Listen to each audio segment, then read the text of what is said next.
Kampi ng bayan, kasangga ng masa, kapanalig ng batas at hustisya. Attorney Danny Con, abogado de Campanilla. Kamusta na po kayo ngayong gabing ito? Pagod ba galing sa trabaho? Nako, medyo medyo pagod-pagod din ang aking boses, ha? Medyo nag-concert ako eh. Namamaalam. Ha? Huwag naman namamaalam. Diyos ko, buhay na buhay ako eh. Diba? Namamalat Hindi, lang. namamaalam ang boses. Boses. Ayan. Pero tuloy pa rin tayo dito sa ating programa. Bakit? Dahil alam natin itong programa pong ito ay maraming natutulungan na ating mga kababayan sa pagdating po sa usaping legal. Kaya naman ako po ang inyong Mare ng Bayan, Mare Yao. At ngayong gabi kasama natin, Attorney Danny Concepcion, abogado de Campanilla. Magandang gabi sa iyo, Attorney Danny.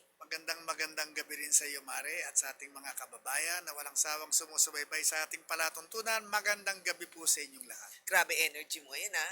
Oo. Nako, Bakit? kasi umuulan. Umuulan lang, maganda na ang energy mo. Ay, siyempre malamig eh. Okay. Nawala na yung init. Oo nga, tapos ang dami-dami ng mga bagyo-bagyo pagka Yung mga ganito mga bagyo-bagyo. malalapit na Pumasok La na ba? Nina. Pumasok na ba sa Philippine Area of Responsibility ang bagyong Inday? Ay, pumasok na. Ang laki kaya Malakas ng pa rin ba ang bagyo? Ako, Oo. super typhoon daw yan. Ano ka ba? Nililipad na nga sila, pati kotse doon, nililipad sa Taipei. Ay, gano'n? Oo. Ay, kung nasa Taipei na, baka hindi na dadaan sa atin. Hindi nga, kasi nga, ang laki ng kanyang So, ulan lang. sakop. Ulan lang. sakop okay, talaga, ano. ang laki. Hindi, pero yung hangin, hindi tatama sa Eh, atin. sabi nga nila parang O Yolanda. baka naman sa Northern Luzon. Eh, dun sa Northern Luzon, Sa baka Northern Luzon na nanalasa Nako, mag-ingat po ang Ang ating mga bagyong- kababayan dyan. ang ha? bagyong Inday Yan. ng buhay ko. Ingat-ingat po kayong lahat dyan. Well, anyway, meantime, habang kayo po, ay nako, pagka may umuulan, pagka ganito, umuulan, bumabagyo, dapat ready ka ng flashlight, dapat naka-charge ang cellphone mo, may generator ka ata sa bahay. Wala. Wala ka generator? Abay, mainit sa gabi. Hindi pa naman nagba-brown out eh. Eh, di ba minsan lagi yan? Yung sa amin nga, wala pa nga nababrown out na yung mga puno na nagtatamaan sa kable, sa hangin. Magulo yung statement mo, minsan lagi. Pagka minsan, pag lagi. Ay, may point ka doon. Ano ba sinabi ko? Sabi mo, minsan lagi eh. Sabi- Magulo Kasi yun. alam mo, ganyan talaga, pag kulot. Minsan kumukulot yun. Kulot. Okay, sige. Ano nga bang number yan, attorney? Ay kapag ka Globe, 0954-310-0331. At kung Smart, 0961-770-8807. Ayan. O, mag-iwan ho kayo ng mensahe, ha, kung gusto nyong magtanong dito sa ating programa. So anyway, eto na.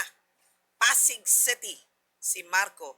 Nahuli ako dati sa paglabag sa smoking rules at hindi ko agad nabayaran ang kaukulang ticket dahil sa financial difficulties. May na-issue na subpina para sa hearing at naka-attend kami sa unang schedule. Pero hindi dumalo ang mga assigned staff. Habang sa ikalawang hearing naman ay kami ang hindi nakadalo dahil sa kakulangan sa pamasahe at pagbabiyahe sa ibang city. Ngayon ay may nakatakda ng ikatlong hearing. Pero nakatanggap kami ng sulat na may request for warrant dahil sa hindi pagdalo sa mga naunang schedule. Gusto ko sanang malaman kung may paraan para masettle na lang ito sa pagbabayad ng multa at maiwasan ang mas mabigat na kaso. Ano po ang tamang proseso sa ganitong sitwasyon? Huwag ka kasing lalabag sa batas. Ikaw palang naninigarilyo. Pag bawal. Di ba? Tama yun. Yan. Yun ang sinabi Hindi, niya. pero ano sabi niya, gusto ko nang matapos to, Kaya masettle. nga. Di bayaran nyo na yung multa. Kaya nga. Anong proseso? Pupunta kayo dun sa sa opisina at doon kayo magbabayad, pero bago nyo bitawan ng pera nyo, sabihin nyo na, sige ho, magbabayad na ako ng multa, pero ipadismiss na ho ninyo yung kaso. Okay. Pero kasi smoking, I'm not saying it's small, Pero relatively, syempre yung mga ganyang klaseng kaso, littering, ganyan, o kaya yung umiihi sa pader, yung mga ganyan, violation din siya. Pero hindi ba pwedeng community service yan? Edi magpapakonvict siya. Pwedeng Kasi ganon. pagka siya'y nakonvict, edi merong parusa. Oo. Pero dahil ito'y ordinansa lamang, baka naman hindi pagkakulong Mm. ang parusa at baka nga community service. Kasi kahit nga daw Pero pamasahe, wala siya eh. makukonvict siya. Pero sabi niya ngayon, pwede bang settle? Magbabayad na lang ako ng Oo, multa. sakit ng ulo ko eh, ganyan. Ngayon, kung magbabayad kayo ng multa, pumunta kayo dun sa opisina. Ayan. Okay. Kung saan ang multa ay babayaran, pero bago ninyo bitawan ng pera nyo, ay dapat nyong liwanagin kung matapos kayong magbayad ng multa ay madidismiss ang kaso nyo. Ayun. Maliwanag pa sa sikat ng araw ang Ayun. sinabi ni attorney. Okay, ito na. Si Tetay ng Cavite. Tetay, magandang gabi sa iyo, Tetay. Magandang gabi po. Yan ang liwanag ng signal ni Sa Tetay. Cavite. Cavite. Si Okay, sige. Tetay ng Cavite. Yes, ng Cavite. Ilang taon na si Tetay? 31 years old po. Ay, bata, 31 years old. Hindi, 21, di ba? 21 po ba? 31 po, 31. Hindi ka naman- 31. Okay, attorney, hindi ka naglinis ng tenga, ha? Okay, Nga. sige. Mamaya palilinis ko sa'yo. Anyway, Tetay, anong problema? Ganito po kasi, noong June 9 po, meron po akong, naghanap po kasi ako sa online ng magiging supplier po ng paninda ko po ng itlog Okay. sa company po namin sa Cavite. Dito rin po sa Cavite. Okay. Ang nangyari po, nagkaroon po kami ng misunderstanding na ang naging intindi po nila is company po ang magbabayad sa kanila. Okay. So, ang nangyari po, nag-expect po sila ng bayad sa company. Pero ako po talaga ang kausap nila. So, ang sabi po nila is, niloloko ko lang daw po sila kasi sa company ko raw po pinag-deliver. Pero meron po kaming naging usapan through messenger lang po. So, noong June 10 po, nag-deliver po sila sa akin twice, isang morning, isang hapon. Lahat po ng kabuuan na yon is nasa 32,000 Oh. yung amount. So, ngayon po, ang narimit ko lang po sa kanilang pera, simula po nung date na yon is nasa 4,000 pesos. Ngayon, Nangyari po, pinipilit na po nila akong bayaran po ng buo kasi nga daw po ang nangyari is niloloko ko na daw po sila. okay. So, Anong gusto mo pwede daw po itanong? nila, tatanong ko lang po sana kung pwede, kasi ang sinasabi po nila sa akin, possible daw po kung ganun daw po yung ginawa ko sa kanila is estafa daw po nila. So, Matanong ko kayo. Bakit ho pumasok yung kumpanya sa usapan? doon ko po kasi siya pinadeliver kasi doon po yung mas madami pong taong pwedeng bumili po sa akin mismo. Pero sino ang tumanggap dun sa kumpanya? Ako po. So nakahandong ka sa kumpanya. Opo. Ano ang connection mo sa kumpanya? Doon po ako nagtatrabaho po, attorney. So may trabaho ka doon, so doon mo pinadeliver kasi doon ka rin nagbebenta. Opo, ganun Sige nga pa, po. okay po yun. Ngayon, pangalawa. Nangyari po, Nung nag-uusap po kayo, nung ikaw ay bumili sa kanila, ano ang usapan ninyo sa pagbabayad? bali, yung unang batch po ng deliver nila sa akin nung umaga is June 12, dapat mabigay ko na po sa kanila. So ang usapan, babayaran mo kapag ka i-deliver nila. Wala pong nangyaring ganun kasi Hindi. Tama. Ang tinatanong ko, anong usapan? Paano ang bayaran? Kaliwaan ba? Kaliwaan ba yan? COD? COD ba yan? Lumalabas po sa parang consignment po yung naging usapan. So Consignment. bakit mo nasabing consignment? Kasi pag sinabi nating consignment, i-deliver sa iyo ang itlog at ibebenta mo at pag naibenta mo, tsaka ka magbabayad sa kanila. Opo, ganun po. Paano yung mga nasira? Hindi na ba nasisira yun? Wala naman pong nasira. Naibenta bang lahat? Opo, na ano naman po ng lahat. Bakit hindi mo nabayaran? Meron pong nabenta po lahat, pero meron pa po akong mga tao na hindi pa po nasisingil na ayaw po nilang maniwala sa akin. So siya, utang May na- pautang may siya. pautang ka. Opo. Okay. So hindi sila doon sa unang delivery, hindi ka nakabayad ng buo. Opo, opo. At tapos nag-deliver uli sila. Nung hapon na po mismo, attorney. So nag-deliver sila ng hapon. Opo. Pero ang usapan, kailan ka magbabayad? Yung kabuuan po, yung sa pangalawang delivery po nila, at least after 1 week po yung gusto nila. After 1 week. Pero yung Opo. unang delivery, kailan dapat bayaran? June 12 po. June 12. Pero hindi ka nakabayad ng June 12. Nakabayad po ako sa kanila nasa 4,000 something lang. Hindi po mo yung nabayaran ng buo. Ang ibig ko sabihin, Opo. hindi mo nabayaran ng buo. Opo. Pero nung hindi ka pabayad, nag-deliver na sila ng pangalawa nung hapon. Opo. Ayan. So ngayon, hindi ka naman makabayad. Opo, kasi naipit din po ako doon sa mga taong sinisingil ko po. Ayan. Ang problema- Sinabi mo sa kanila. Opo, kaso ang nasa isip po nila is niloloko ko na raw po sila. Hindi, kasi ang akala nung nagdi-deliver ng itlog, ang kumukuha sa kanila ay yung mismong kumpanya. Opo. I mean, the Bakit company. naman nila Bakit naisip yun? na kumpanya? Anong nagbigay na idea sa kanila? Bakit nila naisip na kumpanya ang kumukuha ng sa itlog kanila? sa kanila? Kasi ang sabi po nung kausap ko is doon ko daw po pinadeliver. So lumalabas Deliver daw. lang naman yun. Opo. Hindi mo naman sinabi na ay kumpanya po ang magbabayad nito. Wala po. Wala po. naman ganon. Opo. Pinadeliver mo lang doon dahil doon mo siya ibebenta. At Opo. nagtatrabaho ka naman doon kaya nandun ka.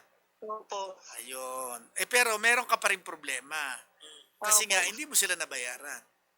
Opo, yun nga po. Yun po yung ano. Ngayon, pwede daw ba siyang mademanda as estafa na criminal case? Sasabihin nila na niloko mo sila dahil sa Maaring pagpapanggap? dahil parang ipinaniwala mo sila na ang kumpanya ang bumibili. Pero ang feeling ko madaling lusutan yon dahil wala naman sila natanggap na PO o Mula dun sa mula sa kumpanya. kumpanya.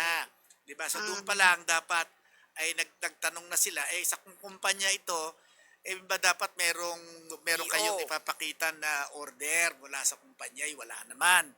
At ito'y i-deliver sa iyo, doon nga lang sa address. Malulusutan mo yon.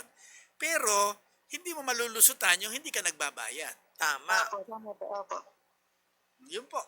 So, maaari ka pa rin nilang mademanda. Didemanda ka pa rin nila. Oo, kasi nga may kakulangan ka sa bayad. Ngayon, hindi ka pwedeng makiusap. Kausapin mo na lang. Hindi mag-usap kayo, baka naman pumayag na Baka pumayag. hulugan mo na lang. Oo. Nag-usap na, pinablatter po nila ako sa barangay namin. Oo. Ang kasunduan po namin is good until August 1. Kaso po, mag-asawa po kasi sila. Yung lalaki po is yung police, pero yung babae po yung kausap ko talaga.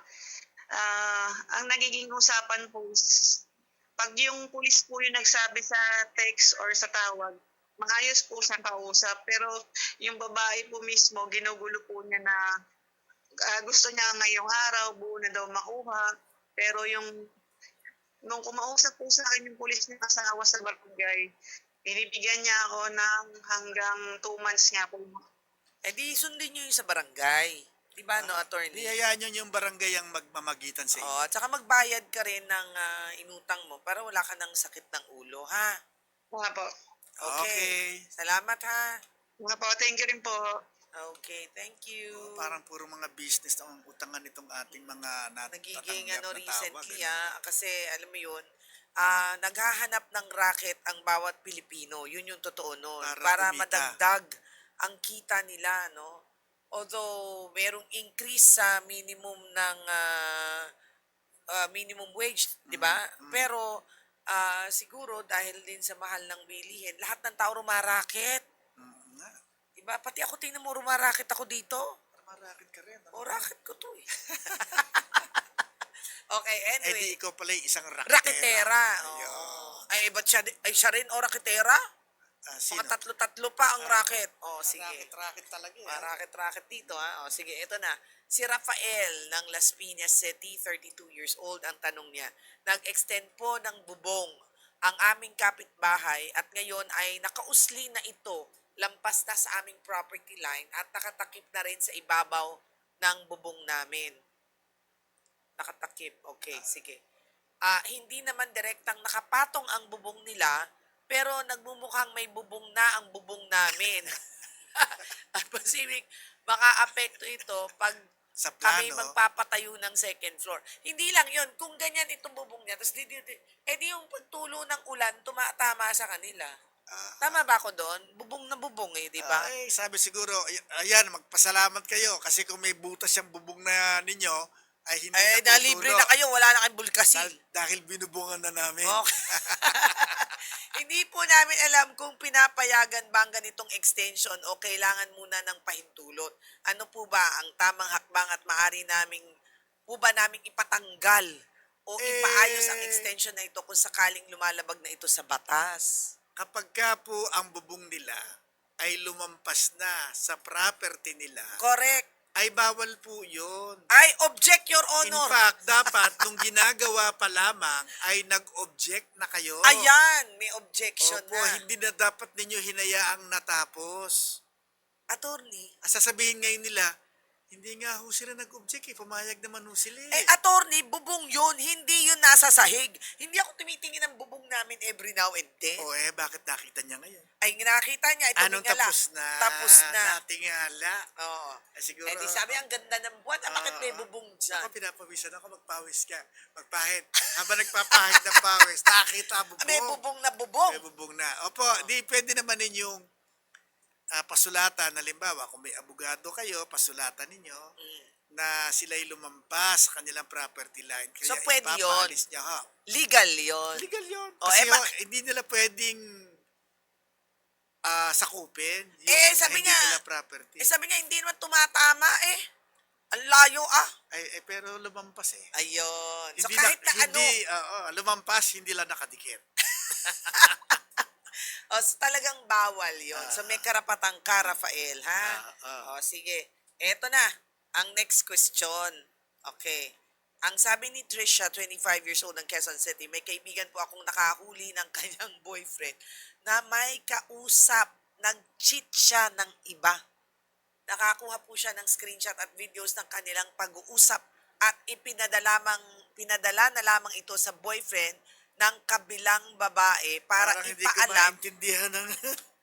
Parang hindi ko Ulit. maintindihan. Hindi niya naintindihan. Ulitin natin. Ulitin Bakit nga pati ako hindi ko naintindihan? Ulitin natin. May Wait lang. kaibigan po akong nakahuli Huli sa kanyang sa boyfriend. kanyang boyfriend. So yung kaibigan niya, may boyfriend, nahuli ng kaibigan niya yung boyfriend na Hinihilo mo ako. Ulitin mo nga. parang mas nahilo ka ba? Nahilo naman ako sa sinabi mo. Sino ba sumulat dito? Yung kaibigan mo, sabihin na natin, itago natin yung Sa kaibigan pangalan. mo, sa pangalang Maria. Oh, yan. Okay. Oh. Ang boyfriend niya ay si Boyet. Okay. Okay. Si Maria, nahuli niya si Boyet, ay nagtataksil sa kanya. Hindi, Nag-cheat, kaibigan nga eh. Hindi, ulitin. Ulitin mo. May kaibigan po akong nakahuli sa kanyang boyfriend. Yung boyfriend ng kaibigan niya, nahuli ng kaibigan niya. Di ba? O, tapos? Sandali. Kanino ba yung boyfriend? Boyfriend ba ng kaibigan niya? Ulitin nga O natin. boyfriend niya? Boyfriend ng kaibigan niya. Boyfriend nga ng kaibigan niya. Sandali. Kung ikaw sino Eto na naman tayo. Sino ba yung si Tricia? Okay. Okay. Kanino yung boyfriend? Kay Tricia o boyfriend ng kaibigan? Ah, okay. O, so Okay, di sige, si ulitin natin. Tricia, kaibigan niya, si Maria. Oo.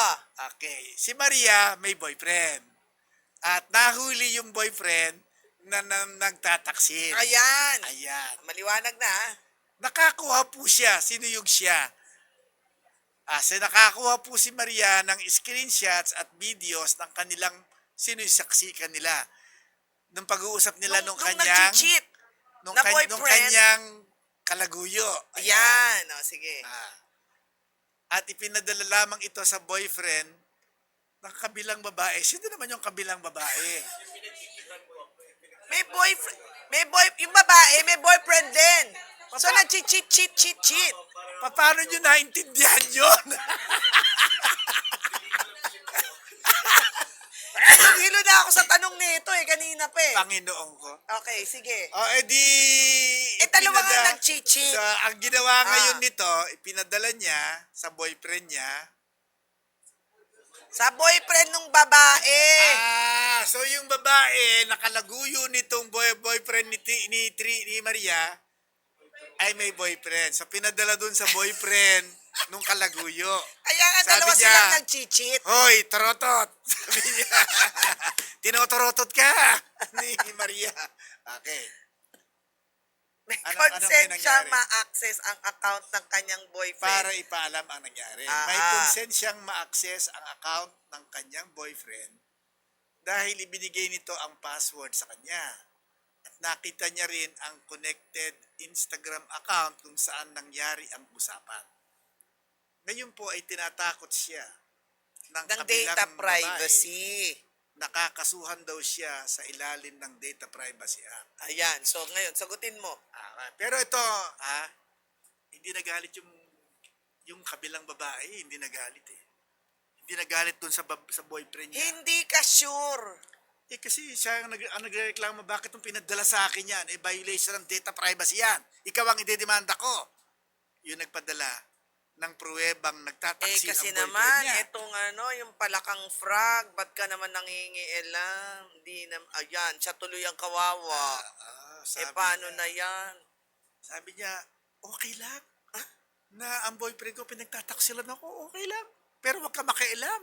Ang chill, di ba? Wag ka makialam, wag ka magpapadala rito ng mga pruweba. Siya na nga ang nagbigay ng malasakit. Siya pa ngayon ang may problema. Tulungan mo naman itong ating chismosang frog.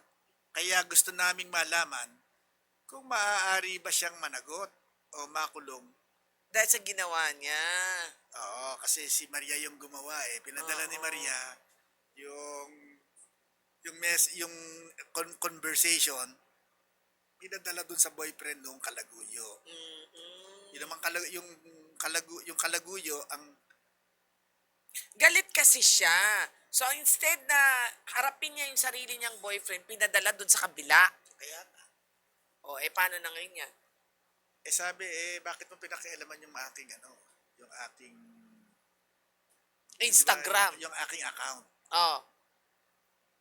Ayun, may problema siya. Ganon. Data Diba? privacy din Data yun. privacy kasi. Ano na lang. I'm sorry. Yun. Ganun, wala ka magawa di ba? Dapat Ay, hindi sabi mo- mo niya pinadala doon. I'm sorry. I just thought that, lilipas din to. Sana ganito yan. Sana nagpadala muna siya ng message. I am concerned. I am concerned. Yan. Para at least may ganun, Gusto mo bang malaman? May ganon. Tama. Kasi kung nagsabi siya, di may consent na. Oo, di ba? Baka gusto mong malaman. Wala. Pinadala niya Nagtatanong lang ako kung baka gusto mong malaman. Ayan. So, ang pinakamagandang the moral of the story. Dapat po Attorney. nating respetuhin ang privacy Yon. ng ibang tao. Kahit na nagkakamali pa siya. Nagkakamali siya sang-ayon sa kanyang pananaw. Okay. Pero baka hindi sang-ayon sa pananaw nung may-ari nung account na pinadala niya. Ang tanong ko, ano naman ang bibigay mo? Humingi na lang siya ng sauri. Sino? Eh, Baka mas maganda nga. Magpakumbaba na lang siya. na pero sa akin wag sa text. Baka mas maganda kung Personal. personal na niya. Okay, ayan ha. Ay, okay, sige. Maraming salamat po sa inyong pagsama sa amin kahit na medyo nahilo kami sa mga pangyayari ngayon sa pinakahuling text Parang na yun ito. ang sa lahat ng question ipinadala doon ako Nahilo ko talaga. talaga di ba? But anyway, thank you so much for watching. Ako po yung Mare ng Bayan, Mare Yao. And of course, I'd like to say hi to Papa Jimmy, Mama Trining, and Babe Mac Castro. Attorney Danicon po, abogado de Campanilla ng Bayan, nagsasabi na magandang gabi sa inyong lahat. Babatiin ko yung nanay ko, ang kinay, at sa ating mga kababayan hanggang sa susunod po nating episode. Bye!